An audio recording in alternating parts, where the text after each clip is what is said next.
Welcome to Behind the Mic with Audiophile Magazine.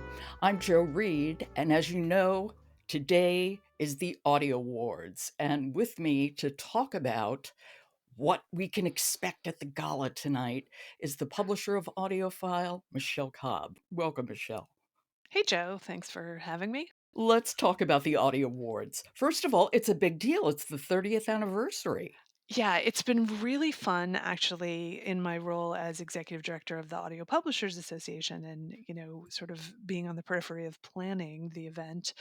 We have been looking to the past because 30 years has gone by really quickly.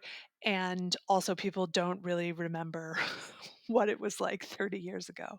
So it's been really fun to do everything from find pictures of the awards from 30 years ago to interview some people who were around 30 years ago at the beginning of this and to talk about how the industry has changed a bit. And how much it's grown. Oh, yes, completely. Okay, can you share any winners from that first year back in 1995? It was 1996 actually was. And what's funny and interesting because I've seen some quote unquote Audie awards prior to that year, and it was a bit of a discussion about what did that mean? Is it really 30 years of the Audies? And so I should clarify, it's 30 years of the Audies in its current iteration run by the Audio Publishers Association.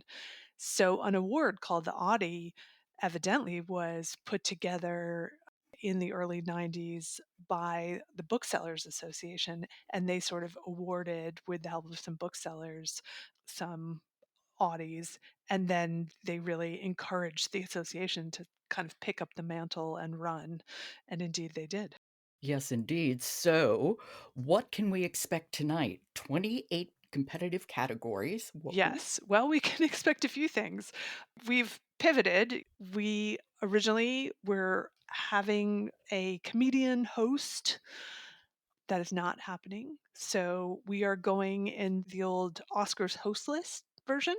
I like that. It's perfect for the 30th because We'll really see a history. we'll revisit the past with a number of previous winners and previous finalists, and we will open the show with a previous host.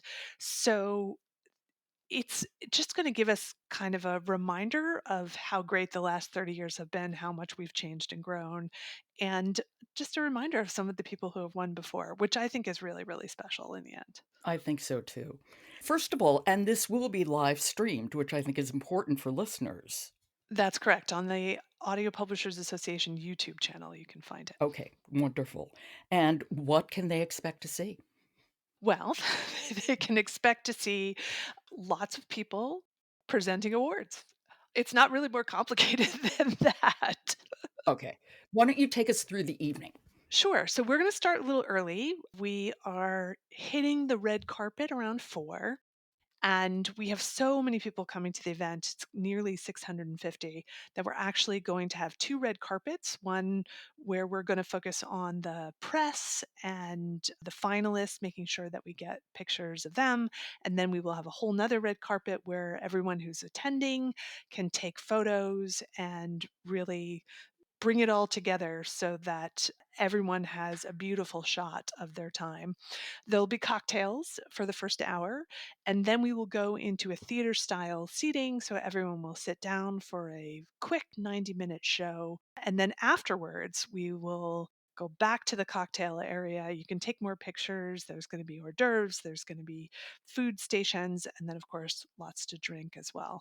So it's an opportunity not just to be taken through all the finalists, but also to mix, mingle, and celebrate the industry in general because there's so many people whose names are not on the press release but who may have been involved, everyone from a cover designer to someone who edited the piece.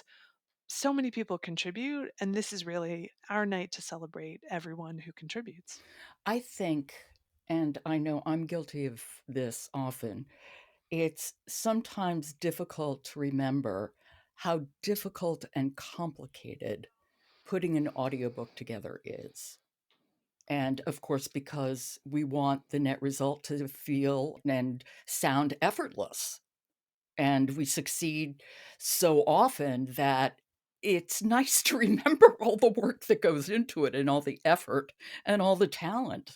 Yes, and there's truly so many roles that people don't think about. Like we think about the voice talent, we vet the voice talent, we review the voice talent, we talk about them.